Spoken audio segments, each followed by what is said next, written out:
मैं कंपनी के फंड्स के लिए 8 करोड़ ले आऊंगा। ये कहकर विधान अपने कमरे की तरफ बढ़ने लगता है, लेकिन सुषमा उसका हाथ पकड़ लेती है। कहाँ? कोई सामान नहीं ले सकते इस घर से। जैसे खाली हाथ आए थे वैसे ही जाओ। विधान सुषमा से अपना हाथ छुड़ा लेता है और अपने कमरे में एंटर करता है। वहां अपने कबर्ड से एक फोटो निकालता है और वापस विधि के पास आता है। विधि, मैं जा रहा हूँ।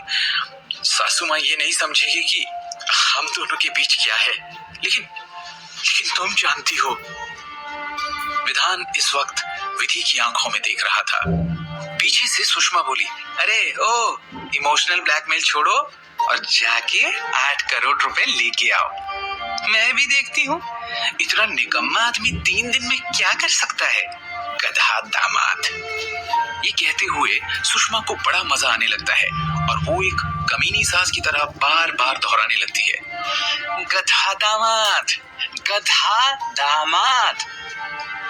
विधान को अब बुरा लग रहा था। वो विधि के पास से उठा और बिना रुके वर्मा मेंशन से बाहर निकल गया। विधान को जाता देख सुषमा ने राहत की सांस ली और अब विधि की तरफ मुड़ी। हाँ, तो अब तुम बताओ क्या है तुम दोनों के बीच, मैं भी तो जरा सुनूं। विधि भड़क उठती है, तुम तो कुछ बोलना ही नहीं। इस सब में तुमने ही मुझे फंसाया है। बैड लक गुड लक में बदल जाएगी। विधि, ये कुंडली और नक्षत्र ये सब मानो, बहुत ताकत होती है इनमें। My foot. आज तक सब हैंडल किया है ना मैंने, आगे भी कर लूंगी। और कैसी माँ हो तुम? अच्छे से जानती हो कि डैनी मुझे सिर्फ पाना चाहता है, फिर भी तुम मुझे उस भेड़िए के सामने फेंक देना चाहती हो। सुषमा फटाक से जवाब देती है, अरे जैसा भी है इस भिखमंगे से तो अच्छा है ना, और शादी करने के लिए तो कह रहा है। कोई ऐसे तुम्हें अपनी वो टाइम पास थोड़े बंदा बना रहा है। मेरी बात सुनो, अगर अपनी लाइफ बनानी है ना तो। इतनी बात सुनते ही विधि भड़क जाती है और उसकी बात को काटते हुए कहती है, तुम्हारी बात सुनो, लाइफ बन जाएगी मेरी? सीरियसली? एक सवाल पूछूं? सुषमा भी एकदम लड़ने के मूड में थी। हाँ, पूछो, कोई कसर तो छोड़ी नहीं है तुमने अपनी माँ की इंसल्ट करने में, पूछो। विधि इमोशनलेस होकर बोलती है, मेरा बाप कौन है? ये सुन सुषमा एकदम चुप हो जाती है। बस चुप? नहीं है ना जवाब? अरे तुम्हें तो ये भी नहीं पता कि तुम्हारी बेटी का 3 आदमियों में से बाप कौन है? तुम मुझे जीना सिखाओगी? बताओ जरा, क्या हुआ था उस रात? क्यों थे वो 3 आदमी तुम्हारे कमरे में? उनके नाम क्या हैं? सुषमा को काटो तो खून नहीं। बात अब बहुत सीरियस हो चुकी थी। चुपचाप सुषमा वहां से निकल जाती है। विधि का मूड अब बहुत खराब था। उसको समझ नहीं आ रहा था कि क्या करे। सुषमा को भी उसने हर्ट कर दिया था, लेकिन ये बहस तो उन दोनों के बीच कई बार हो चुकी थी। उधर सुषमा अपने कमरे में आती है, बेशर्मी से डैनी को फोन लगाती है। हेलो, हाँ डैनी बेटा, हाँ मैं तुमसे प्रॉमिस करती हूँ कि मैं तुम्हारा हर हाल में साथ दूंगी। तुम चुपचाप शेयर्स खरीदते जाओ। एक दिन ऐसा आएगा जब उसके 51% शेयर्स तुम्हारे पास होंगे। अरे विधि की जिंदगी बसती है इस कंपनी में। आखिर उसके बाप की आखिरी निशानी है ना। जिस दिन ये कंपनी तुम्हारी, समझ लो विधि अपने आप तुम्हारी हो जाएगी। जहां एक तरफ सुषमा अपनी प्लानिंग कर रही थी, वहीं दूसरी तरफ विधान शहर से बहुत दूर एक पहाड़ी इलाके में पहुंच चुका था। उसने पहाड़ पर बने एक मंदिर की तरफ देखा और उसकी आंखें नम हो गई, लेकिन उसके दिल में एक उम्मीद जाग उठी। इस मंदिर से उसकी बहुत सी यादें जुड़ी थी, खास करके उसके पिताजी के साथ। आज विधान एकदम अकेला महसूस कर रहा था, इसलिए उसे उस जगह की याद आई और वो उस मंदिर की तरफ बढ़ने लगा। दूसरी तरफ विधि अपने कमरे में थी और विधान के बारे में सोच रही थी। विधान के इस नए रूप में उसे एक अलग इंसान दिखा था। क्या विधान में इतना कॉन्फिडेंस था? फिर क्यों आज तक वो चुप रहा? तभी सुषमा उसके कमरे में आती है। विधि, तुम उस गधे पर भरोसा मत करो, उसको कई जन्म लग जाएंगे इतने सारे पैसे अरेंज करने में। तुम बस अब डैनी से शादी कर लो। उस गधे के कारण आज सारे गेस्ट दरवाजे से वापस चले गए। इतनी बेइज्जती कभी नहीं हुई हमारी। विधि सुषमा को जानती और समझती थी। जब से उसने होश संभाला था, उसकी अपनी माँ के साथ नहीं जमी थी। आज भी जिस तरह वो उसे डैनी की तरफ धकेल रही थी, विधि को उस पर बहुत गुस्सा आ रहा था। वो सुषमा से बदला लेना चाहती थी। आंखों में सुषमा के लिए नफरत लिए विधि सुषमा को टॉर्चर करने की नीयत से कहती है, अच्छा माँ, मैं आपको एक बात तो बताना भूल ही गई। मैंने आज से 25 साल पहले हुई आपकी उस पार्टी के गेस्ट लिस्ट को निकलवा लिया है। टोटल 7 लोग थे। आई गेस आपके साथ 3 लोग सोए थे, जिसमें से एक मेरे डैड थे, है ना माँ? ये सुनकर सुषमा का दिमाग खराब हो जाता है और वो भड़क जाती है। हाँ, 3 लोग थे मेरे कमरे में, जिसमें से एक तुम्हारे लूजर डैड, जो तुम्हारे बायोलॉजिकल डैड नहीं है। लेकिन विधि, अब तुम क्या करोगी जानकर कि उन दोनों आदमियों में से कौन तुम्हारा असली डैड है? सुषमा की बेशर्मी देखकर विधि को और गुस्सा आता है और वो कहती है, उस आदमी को दुनिया के सामने नंगा कर दूंगी। सबको आपकी, अपनी और उस आदमी की कहानी बताऊंगी। विधि सुषमा को परेशान कर रही थी और कहीं ना कहीं कामयाब भी हो रही थी। परेशान होकर वो विधि से कहती है, विधि, विधि, मैं तुमको आखिरी बार बोल रही हूँ, चुपचाप डैनी से शादी कर लो, वरना मुझे ही कुछ करना पड़ेगा। ये कहकर सुषमा वहां से निकल जाती है। इधर विधान अपने पिताजी की तस्वीर लिए पहाड़ी चढ़ के काल भैरव के मंदिर पहुंच जाता है। उसकी आंखों के सामने बचपन में अपने पापा के साथ बिताए पल उमड़ पड़ते हैं। वहां पड़े एक लावा रूपी काले पत्थर पर हाथ रखकर उसको अपने पापा की कही बात याद आती है। बेटा, ये एक दिव्य पत्थर है, ये धरती का नहीं है, अंतरिक्ष से आया है। ये कब आया, कौन लाया, ये कोई नहीं जानता, लेकिन इसमें अंतरिक्ष की शक्तियां हैं।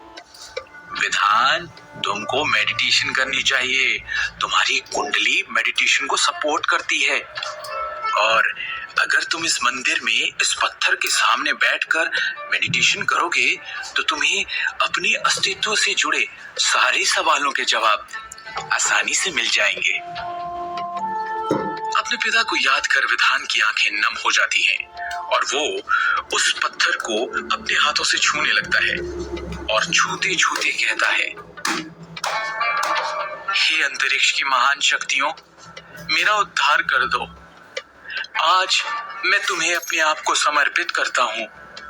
कौन हूं मैं, क्यों हूं मैं, मेरा मार्गदर्शन करो, क्योंकि अगर आज मुझे मदद नहीं मिली तो शायद मैं टूट जाऊंगा। विधान की फीलिंग्स में इतनी सच्चाई और इतनी शिद्दत थी कि एकदम से विधान को अपने सर में एक अजीब सा दर्द महसूस हुआ और वो वहीं पर गिर गया और तड़पने लगा। फिर कुछ देर विधान का शरीर एकदम शिथिल हो जाता है। विधान अब उस पत्थर के पास बेजान सा पड़ा है और उसकी आंखें एकदम सूनी आसमान की तरफ एकटक देख रही थी। आसमान में लाखों तारे टिमटिमा रहे थे। ऐसा लग रहा था जैसे विधान की जान निकल रही हो।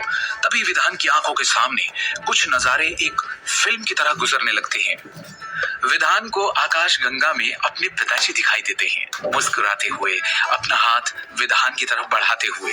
विधान कोशिश करता है अपने हाथों को उठाने की, लेकिन वो हिलते भी नहीं। तभी उसके पिताजी बोलते हैं, मेहनत करो विधान, ध्यान लगाओ, सृष्टि की हर शक्ति तुम्हारे भीतर है। तभी विधान को अलग अलग दृश्य दिखाई देने लगते हैं। उसकी माँ की दूसरी शादी, एक ऐसा आदमी जो उसे मारता है। फिर उसे विधि दिखाई देती है, एक 10 साल की बच्ची अपने पापा का हाथ पकड़े हुए। वो उनसे बिलक बिलक कर कह रही है, पापा, पापा प्लीज मुझे छोड़कर मत जाओ पापा। लेकिन वो आदमी उसे छोड़कर चला जाता है। फिर उसे विधि कुछ 16 साल की दिखती है। अपने कमरे में अकेली बैठी हुई, हाथों में एक ब्लेड लिए हुए। विधान ये नहीं देख पाता और अपनी आंखें बंद कर लेता है और उनमें से आंसू छलक पड़ते हैं। तभी एकदम से उसके चारों तरफ हरे रंग का एक प्रकाश पुंज बन जाता है और कुछ तरंगे निकलकर उसके शरीर में प्रवेश करने लगती हैं। विधान के शरीर में कुछ बदलाव आ रहे थे, लेकिन इस बात की उसको बिल्कुल भी खबर नहीं थी, क्योंकि विधान अब गहरी नींद में था। वो प्रकाश धीरे धीरे लुप्त हो जाता है और न जाने कितनी देर विधान का शरीर उसी तरह बेजान वहां पड़ा रहता है। फिर धीरे धीरे जैसे ब्रह्म मुहूर्त नजदीक आता है, विधान अपनी आंखें खोलता है। वो अपने हाथ से अपना सर पकड़कर उठता है और सोचने की कोशिश करता है। उसके सर में हल्का हल्का दर्द हो रहा था। तभी उसको पास से गुजर रही एक ट्रेन की आवाज आती है। विधान उस आवाज की तरफ देखता है और फिर अचानक उसे रियलाइज होता है कि वो सुन सकता है। विधान जल्दी से उठता है और दौड़ के पहाड़ी के उस पार जाती हुई ट्रेन को देख और साथ साथ उसकी छुक छुक आवाज सुन उसकी आंखों में पानी आ जाता है। क्या मैं सुन सकता हूँ फिर से? ये क्या चमत्कार है? थैंक यू पिताजी। मुझे पता है आप ही ने ये किया है। मैं सुन सकता हूँ। अब शायद मुझे नौकरी भी मिल जाएगी और मैं विधि की हेल्प कर सकता हूँ। विधि का ख्याल आते ही विधान को विधि की याद आने लगती है और उसके साथ वो प्यार जो विधान विधि से करता है। वो वहीं से खुशी के मारे विधि का नाम चिल्लाता है, आई लव यू विधि। विधान की आवाज वादियों में गूंजने लगती है और पलट के उसके पास वापस आती है। विधान की खुशी का ठिकाना नहीं था, ऐसा मानो वो हवा में उड़ रहा था। उधर विधि अपने कमरे में सो रही थी। एक तरफ जहां विधान की कुंडली जागृत हो रही थी, वहीं दूसरी तरफ विधि की एकदम से आंख खुलती है और उसे विधान की याद सताने लगती है। वो उठकर अपने बेड पर बैठ जाती है और कमरे की खिड़की से देखते हुए चांद को देखते हुए कहती है, कैसे हो विधान? कहाँ हो तुम? ये बोलने के बाद विधि को बड़ा अजीब लगता है। ये मुझे अचानक विधान की इतनी याद क्यों आ रही है? कहीं उसे कुछ हो तो नहीं गया? विधि साइड टेबल पर पड़े अपने फोन को उठाती है और विधान के नंबर को डायल करने से पहले सोचने लगती है, लेकिन फिर वो एक कॉल लगाती है। लेकिन कॉल उसने विधान को नहीं, अपनी दोस्त संध्या को लगाया था। संध्या तभी एक डिस्को से बाहर निकल रही थी। उसने एक सेक्सी रेड कलर का बहुत ही खूबसूरत ड्रेस पहना हुआ था। फोन उठाते ही संध्या बोली, हाँ विधि, आई इतनी रात को, क्या हुआ? विधि घड़ी देखती है, सुबह के 4 बज रहे थे। हाँ संध्या, मुझे ऐसे ही नींद नहीं आ रही थी, सोचा तुमसे बात कर लो। संध्या जो विधि को अच्छे से जानती थी, तुरंत कहती है, रहने दे, मेरी याद नहीं आई तुझे, कोई और बात परेशान कर रही है ना? तो टेंशन मत ले, मैं आती हूँ।